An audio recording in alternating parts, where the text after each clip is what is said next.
The heroic Catalan columns came back from Mallorca after a magnificent action. No man suffered from seasickness due to impaired tactical abilities of Captain Bayo and the moral and discipline of our invincible militia.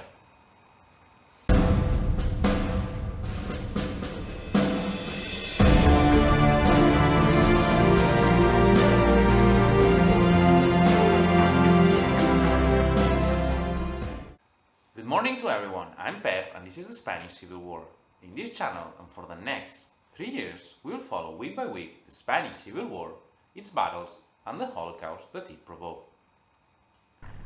The already closed borders become even more closed for the Republic this week, as after a fierce battle, Irun falls. The city was holding since the 19th of August, and that battle turned to be a huge proof for the rebels. There were positions like Cerro de Punza that changed side up to 4 times before falling into rebel hands, and others like the Obvia defensive post that will fall only after the death of the last defendant in hand-to-hand combat. The key position of San Martial fell the 2nd, and the morning of the 5th, the entire city will fall into rebel hands. Or what remains of it, as the last defenders, a group of anarchists and international volunteers from France and Belgium, before crossing to the French border, will set the city ablaze and kill the right-wing prisoners. As the survivors crossed the border to France, they found there a train wagon full of ammunition that has been sent from Barcelona. Allegedly, the battle was lost because the defenders ran out of ammo. Even the ammunition was few meters away. At the end of the week, the rebels will also reach Hondarribia. You will find in the description below a link to the website of the Asociación Republicana Irunesa.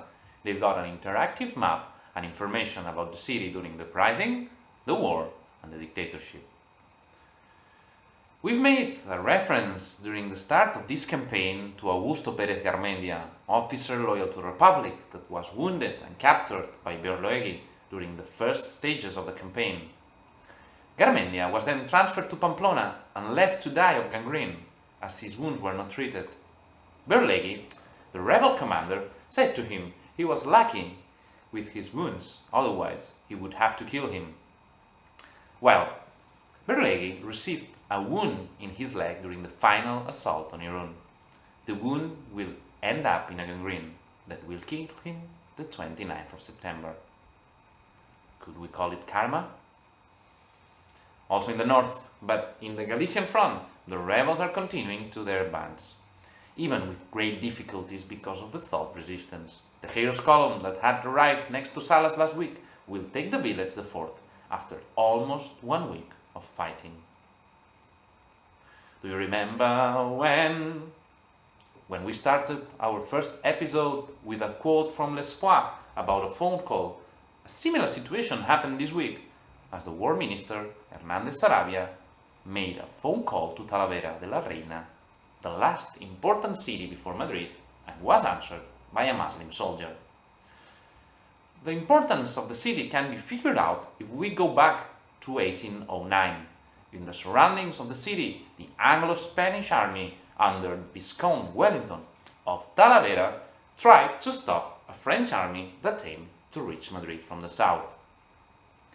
In the description, you will find a link to a video about that battle. The fall of Talavera in 1936 was a blow. The Republic had concentrated reinforcements and troops there in order to stop the African army. They even sent in an armored train. The rebels made a diversion frontal attack. Meanwhile, they surrounded the city, and most of the militias were trapped. Even though the battle was costly for both sides, with the Republican casualties being around 1,500 and the rebel around 1,000. The repression, as usual, will be dantesque. According to John Whitaker, he saw what remained of 2 Republican assault guards that had been burned alive. For the next 2 months, 30 people will be killed every night.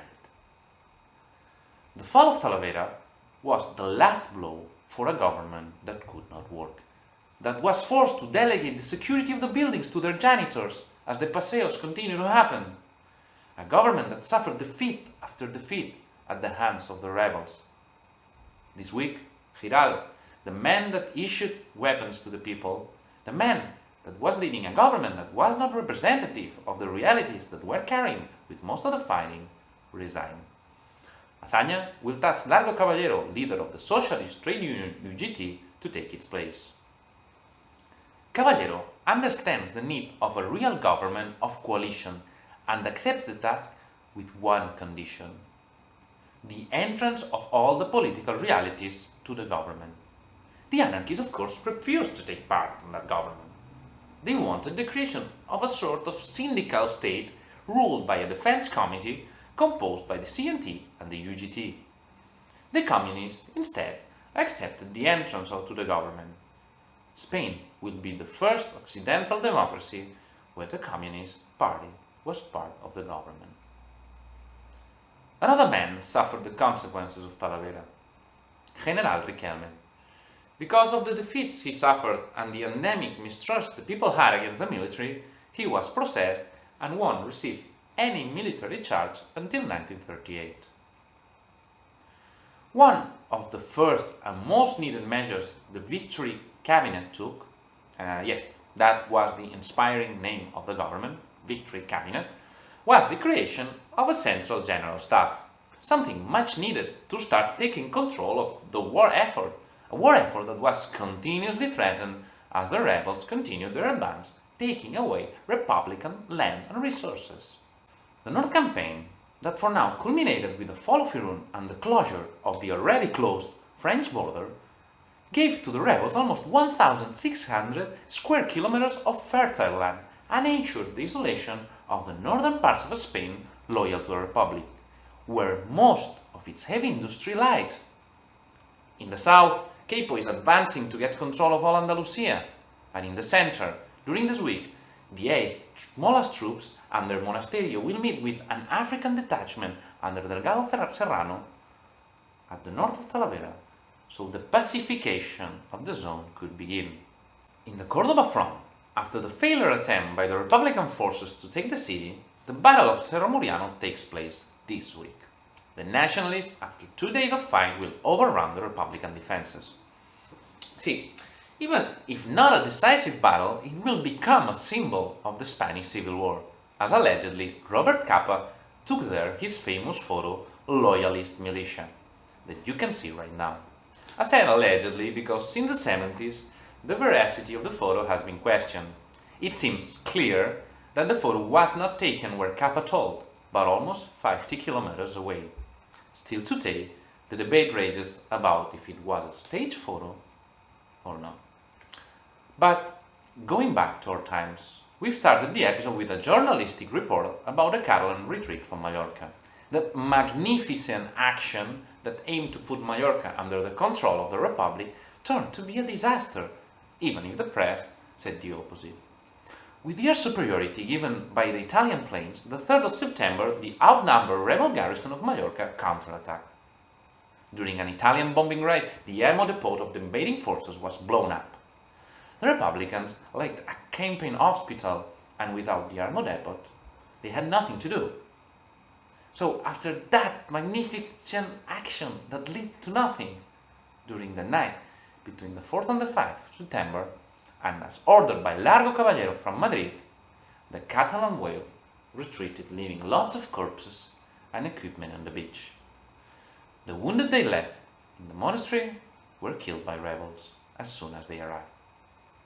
But at least, no man suffered from seasickness. Bayo, in his memoirs, talks about the importance of the landing in Mallorca. He points out that the capture of the island would have protected the Mediterranean coast from bombardments and the trade routes from attacks. Also, this week, the siege of the Alcázar continues, as the one in Oviedo. Up there, this week, one of the most powerful artillery barrages since the war had started takes place, as the Republican forces try, in vain, to storm the city. The siege will carry on as the rebel forces that come from Galicia continue their advance to free the besieged rebels. In this map, you can see the initial position of the rebel defensive line, where they held their loyalists during this week. In the rear guard, this week in Catalonia, we start getting news of the Fresquet Alegret death squad that will be rambling across the region, killing allegedly right-wing people. The 5th of September, in the small village of Ribarroja, the squad will kill 5 people. Next week, we'll continue with the Death Squad tour. On the other side of the political spectrum, but remaining in the rear guard, this week 2 important things happened as the rebels promoted all their officers by a decree. Not a military promotion, but from now on, any rebel officer will be able to become a judge, prosecutor, or defender in a trial. You see, until this moment, most of the assassinations committed by the rebels were immediate and without any kind of trial. From now on, these military courts, composed by officers, will try to give a legal frame to the massacre. In fact, regarding these assassinations, the 31st of August, after 42 days since rebel occupation, 963 people had been assassinated and buried in a single mass grave in one of Sevilla's cemeteries. During the war, according to Preston, in Sevilla province, more than 12,500 people will be killed by the rebels. Apart from that, this week, Manuel Edilla becomes provisional chief of the Junta de Mando de la Falange. In paper, he becomes the leader of the Falange, Spanish fascist party. But this role will continue to be held by José Antonio Primo de Rivera, that has been in prison since March. The Falange had a swarm of new adepts since the war had begun. Quipo de Llano will nickname their blue shirt as the Life Best. Most of the former members of the Falange and their leaders had been in prison before the war, or at the beginning, as they found themselves in the Republican zone. Some of them will be killed, as Onésimo Redondo or Fernando Primo de Rivera. Some, like Carmen Cabezuelo, the 25-year-old Falange responsible for Guadarrama, was detained and disappeared.